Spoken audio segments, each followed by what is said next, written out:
gabadde mangi nyongedde okukakasa obutemu obuli mu ggwanga nti obumu obutemu bubikkirirwa kubanga waliwo kati omutemu ayinaayina naye ekirungi nti abantu kooti yatudde ate yo nesala amazima omanyi His Excellency Robert Kyagulanyi omwagala w'abangi simanyi vision hindsight ability foresight gye yabesingako okugamba nti bannayuganda emisango ngibaddiza ng'alabye obutali bwenkanya oba processes of justice okuwambibwa kwa the third arm of government eri gye nsiiba njogerako nti the doctrine of separation of powers. Oyo ye Alex Waiswa Mufumbiro ayogera ku nsonga ezigenda mu maaso mu ggwanga. Waiswa Mufumbiro mwennyamivu nno ku lw'engeri ettemu gye liyitiriddemu mu ggwanga Uganda naye ng'ate abatemu bamanyika ne batakwatibwako. Mwennyamivu agamba nti waliwo omutemu ali mu kuyinaayina mu ggwanga Uganda naye nga buli munnayuganda akimanyi bulungi nti oyo musajja mutemu. Ebitongole by'ebyokwerinda bikimanyi bulungi nti omwami oyo mutemu. Abakulembera mu gavumenti eno bakimanyi bulungi naye tebasobola kumugambako. Yeebuuza nti ki ekigenda mu maaso mu ggwanga Uganda. Yeebuuza nti kakodyo ki akali emabega w'ekintu kino gavumenti okumanya abatemu n'ebaleka bayineeyine. Wabula musanyufu nti lwakuba bannayuganda bo bamanyi buli ekigenda mu maaso. Omanyi bagamba nti obulimba bukeera amazima gakeerewa naye ate gamala ne gatuuka. Obulimba bwakeera ne batulaga nti ADF yekola ebikolwa bino. Amazima bannayuganda bagamanyi bulungi wadde bakyagatuddeko kubanga tebalina buyinza bugateeka ku mmeeza nabwekolera ku nsonga ezo okukwatagana n'abakola ebikolobero ebyo. Budde bwonna agamba nti gavumenti egenda kukyuka. Buli amanyikiddwa nti adde yenyiga bikolwa nga bino ajja kuba asasulira ekyo kye yakola olw'ensonga y'okuba nti bakimanyi bulungi nti gundi akolagana ne mwami Museveni, gundi akolagana ne mutabani wa mwami Museveni. Abo ne bazza emisango tebalina kukwatibwako. Bino byonna kaseera buseera abenyiza ebikolwa ebyo bagenda kuba basasulira ebikolobero byabwe bye bakoze ku bannayuganda. Kikulu nnyo ampuliriza nti okuwambibwa kw'ekitongole ekiramuzi kusobola okuleetera n'abantu abali mu buyinza okutwalira emikono mu ngalo. Abampuliriza abasinga tuyinza okuba tetujjukira naye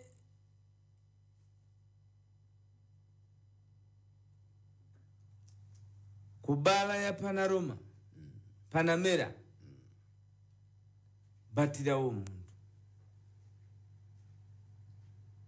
Power newangula. Power Akena yatemulwa in cold blood. Era ba professor of public relations aba state government yeno ne bakola byonna ebisoboka okulaga nti Kanyamunyu si ye yali asaani Akena. Naye Akena bw'aba afiira mu Novik ng'ali mu Novik obuzindala nti bano kati babuyitiriza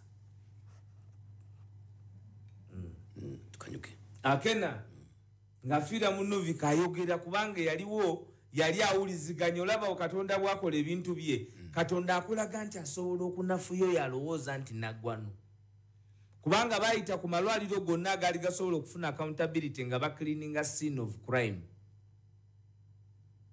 Ne bavuga ne bajja yona ne baleeta omuntu paka wa ku Novik. Bwe bamuleeta omuntu ng'asobola okwogera olulimi nga bo tebaluwulira naye nga amuli okumpi aluwulira n'omusirikale alukola ki aluwulira. Katonda olaba bwakola ebibye nti abo abandeese ayogera mu lwe waabwe abandeese olwaba odongoto abo abandeese be bankubye abakoze eki abandeese be bankubye era Andrew Mwenda nga bulijjo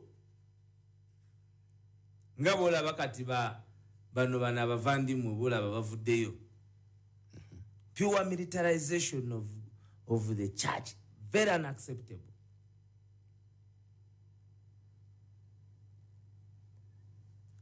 Ne balaga nti Kanyamunyu yali tase. Ne wabeerawo tribalistic uprising eyavaayo okusobola okufuna obwenkanya neera obwenkanya obwo bwali long overdue. Owulira? Kanyamunyu ne bamuta n'ava Ruzira n'agenda mu Mataput Court. Mataput Court n'emusalira kubanga General Yoweri Kaguta Museveni yali atuteyo ensimbi before ono okugendayo okufukamira nakkiriza nti ninze baba kubanga bali abeeri balina bye baatabula ebyakena baatabula ate gundi tenti yali temukubye tomumanyi tenti yali temukubye yali mukubye ngamba eri mu kuziika nti ebintu bikwatanga ku speed tojjukidde kibuyaga bulijjo bagamba niyo pi kibuyaga naye nalaba kibuyaga emisirire nga bagenda okuyoola omuntu naye agumidde mu ntebe wadde yadda yatulamu ya wansi ng'eye ya waggulu mu kuprosecuting omusango mu kuprosecuting a process eyo yonna Kanyamunyu akkiriza nti yakola ki yatemula in cold blood. Oli yali agenze ku ATM kujjayo majja agende mu bbala ayongera kyakale ne babaawo mbwe emmotoka bagikulubudde atunulidde nnyo ekyana kye n'amukuba kuba baba nazo era okwegana Andrew Mwenda lwakuba nti Uganda twerabira era ne tusigala nga abantu bawuliriza era nga tubawa omwaganya Andrew Mwenda abandi bali tebamuwuliriza kubanga the admission of Kanyamunyu in the Mataput Court yali emaliriza bano bonna ba propagandist abali boogera ekirala kadde mwako nkafune bulungi okukkiriza kwa Kanyamunyu nti yakola ettemu eryo era n'okusasula essente empitirivu ezasasulwa nga zisuddwa General Yoweri Kaguta Museveni yennyini omufunye bulungi kubanga bali baali tebajja kuzikkiriza naye yennyini yasituka n'ekisawo n'asaba ekisonyiwo bebimu ku bisonyiwo byemmanyi kulwa Kanyamunyu kakati kikulu nnyo okugoberera ensonga eno kitegedde bulungi. The murderer moves scot free. Never negotiating in the temple of justice. Ku murder case efaanana bwetyo ng'omuntu amaze n'akola nga omuntu akoze a plea bargain atwalidde court a tedious process on a capital offense bamusibye emyaka simanyi 5 okay naye nga Machete atalina musango Olivia Lutaya abatalina misango nakati tebawozesebwanga kubanga tebalina miki bali mu general court martial kakati ekyo nkulaga breakdown y'amateeka ey'okunyaga ekitongole ekiramuzo obwannannyini bwe kirina okubeera obwetengerevu kuba ekitongole ekiramuzi kirina n'okuba nga kikola independent budget nga executive bwekola nga parliament bwekola nabo ne bagatwagala bwezi ne bazibawa ne baraninga institution yaabwe independently Gwogugo gwakuba wa sente budget financing olumala okubanga eri financed in accordance to what is realistic and credible. Bwengodayo linda results, checks and balances. Kakati abantu batemula abantu ne bagoinga scot free. Jenva nti bisoboka wano. Lwakuba byanjawulo olina okubanga olina kuwesigamye kubanga Ssebuguzi ate yaliwa Ssebuguzi ali Ludawa. Bamusalira. Simanyi myaka 5, simanyi myaka 6. Naye oli owa cold blood. Ssebuguzi ku scene of crime teyaliwo. Ssebuguzi yali mugagga, yali agabye yali awadde omuntu emmotoka, abaana ne bakuba omuntu, kale ayinza okuba teyawa command nga yali presiding over abantu bwe bubi, ne baba implicated n'omusirikale yatuuka ku scene of crime, oli ne bamuta, nakati yaddayo mu government akola. Ssebuguzi bamusosimu myaka 4, simanyi myaka 3. Naye ate oli owa pisto eyakwata emmundu etali mateeka kitegeeza takkirizibwa kuba naki ogwo musango. Okozesa emmundu etali nga tebagikuwadde okutta omuntu yagijjawa musango. Okutta omuntu ng'okozesa emmundu etali mateeka okuba n'emmundu nga teri mateeka musango okutta musango. N'okutta omuntu ng'olina emmundu etali mateeka bamusiba emyaka oba 5 oba 6 oba 4. Ate nga n'omulamuzi yamalaga nti bannange nedda ne bali bano bagambye nti ati nti ego nti afulume bufulumi. Kale bagiyita so kakati temubuusabuusa omutemu mwamutegedde. Kakati kiri gye bali kubanga Katonda byonna Katonda Bayibuli bwegamba nti walibeerawo temutya kuviira bantu abo wadde temukyawa ddiini kubanga Bayibuli erikirya nti walibaawo bannabbi ab'obulimba nga bwe boogera ku Bayibuli gulowooza nti be bagitandikawo. Naye ate ono yasooka n'abalaga yayokya Bayibuli kubanga talina kyali amateeka gonna 10 agamenye.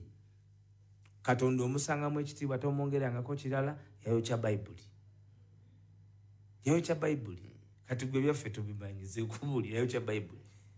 Etteeka eryokubiri kubanga Katonda yagaba amateeka aga erisooka tomwongerangako kirala mu bufunze. Eryokubiri nti ye Katonda yatuwa etteeka lya kwagalana. Love your neighbor as you love yourself. Mwagalane. Love everybody. Nga Kyagulanyi bw'atukuutira. Buli muntu abeere ng'ayagalana ne munne. Okuggyako abo ababi abatukoze obubi.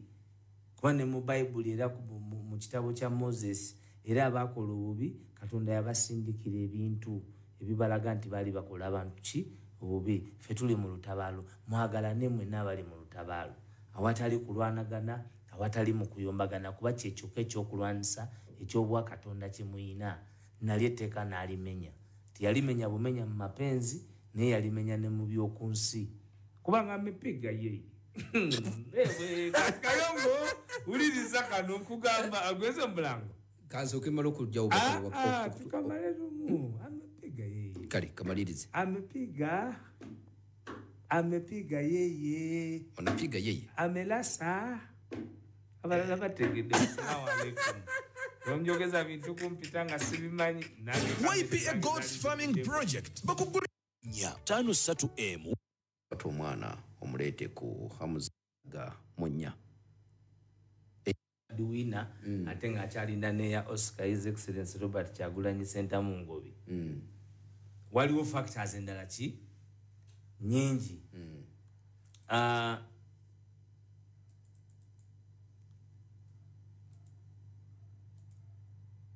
Neya NAM nayo bajongereko ku factors leading to the final collapse of the dictatorship in Uganda. Kanzije tumulungulire eddala NAM kuba ndabika Waiswa ono. Okawulidako bawandiike baje ekitabo bawandiike nti mu point zenzizembawa ayina ekitabo ng'ozoogoberera tuli kubuuza omwaka nga gweddeko tuli ku point number meka. Yongerako eno the final downfall, demise of the oligarchy of the Chwezi dynasty. Of the ruling oligarchy of the Chwezi oligarchy that captured the power in Uganda 1986 came to an end. after the hosting of the Non-Aligned Movement Conference. Kanzije tutandikirawo bagiyita Pal FM 97.9 Adhan ku 97.9 ekikolanga nga baliwo Kya Sebuufu. Yes. Mbadde ngamba Sebuufu ali kati mukomera gwe tubadde tugamba. Muganda wange Isaac Mutyaba yanyambye nampaka clarification ka olulimi okusamba ekibuno. Naye ekisooka Olukungana luno kubanga bagezza ekintu kye batanyonyodde bannayuganda. Lukungana lwavaawa lwali kuki? Olukungana luno mu 1945 ekimu ku kyaleadinga to the outbreak of the Second World War was the alliance system. Nti wajjawo okwalayinga powers ezalayinga ne USSR nezalayinga ne America. Kubanga wali wazzeewo ideologies bbiri, communism and capitalism. Naye nga America tenatekinga potent struggle ku globally kubanga wali wabaddewo first of all a colonization of ensi ez'enjawulo. Kati nga waliwo ba member states nga Bungereza, Bufalansa, Poland n'ensi endala ezaali zikoze axis eyaabwe nga ne bano ba USSR n'abalala mu Europe nabo bakoze axis eyaabwe. Bwe bakola axis ezo ez'enjawulo zaaliidinga okuba nti balina batandika okuweesa ebyuma ebyokulwanisa ebyenjawulo ebyakatawi. Kati mu kuweesa ebyuma ebyenjawulo ebyakatawi ne batandika okwesooza. Okwekyawa. Kati as a result of okwekyawa okwo ye Ssematalo akola ki? Owokubiri. Kubanga wali wazzeewo powers mu nsi ezirina amaanyi naye nga waliwo abakulembeze nga Adolf Hitler, Benito Mussolini, era abaali bakyankalanyiza ensi. Nga bo baleka ensigo eya fascism, nazism, eyo yekwataganira ddala gwe awuliriza Pal FM ne communism. Communism bwebwa bwannannyini.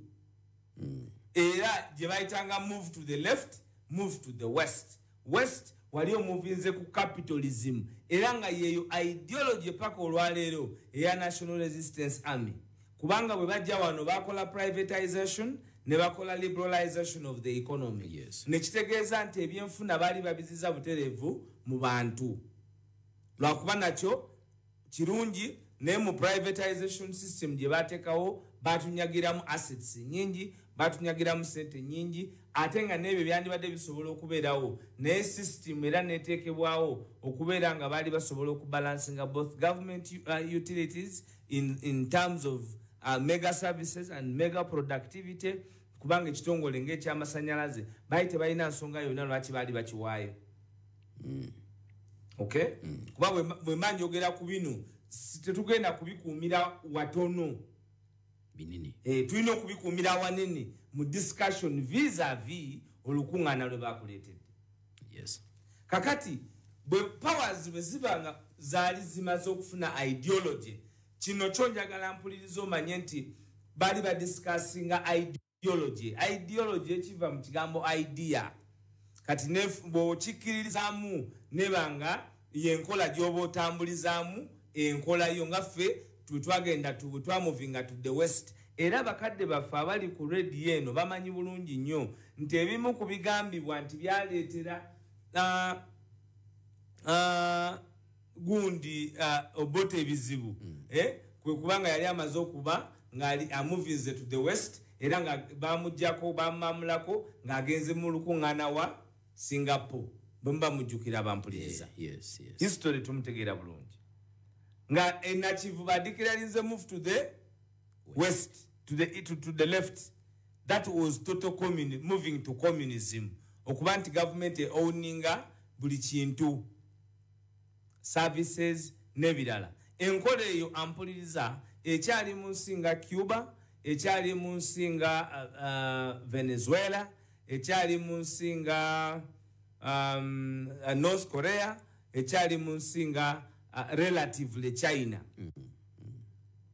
China tategerekeka.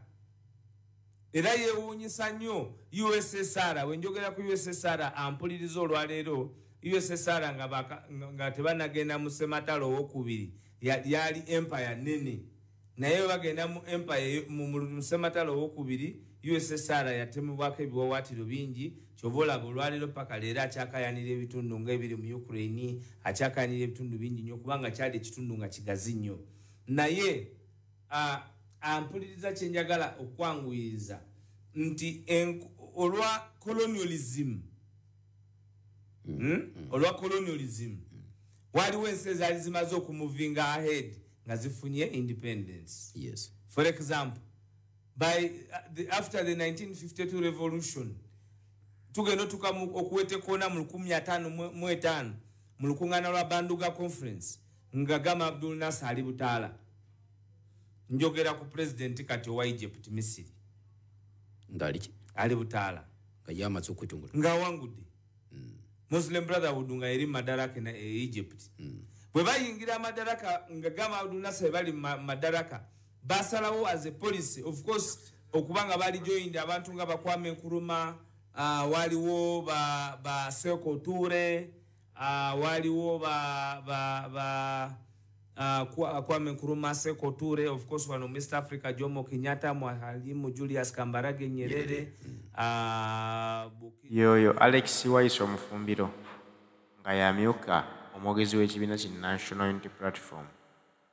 Ono mu kumerengula ensonga azogera nga bw'aziraba. Ayogera ku nsonga eziri mu ggwanga Uganda.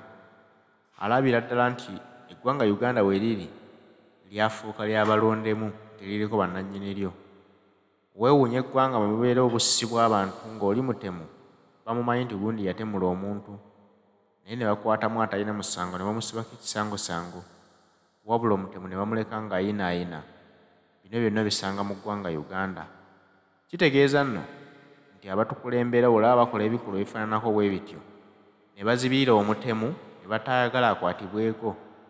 Kitegeeza nno nti obutemu busibukira ddala ku ntikko okuva ku bba abakulembera eggwanga. Ensonga lwaki bamanyi bannaabwe naye tebaagala bakwatibweko.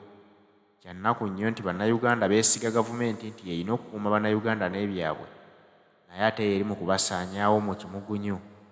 Tewali ayamba bannayuganda, tulina kwerwanirira ffekka na ffekka ne tusitukiramu ne tumanya nti tutaase nnyaffe Uganda.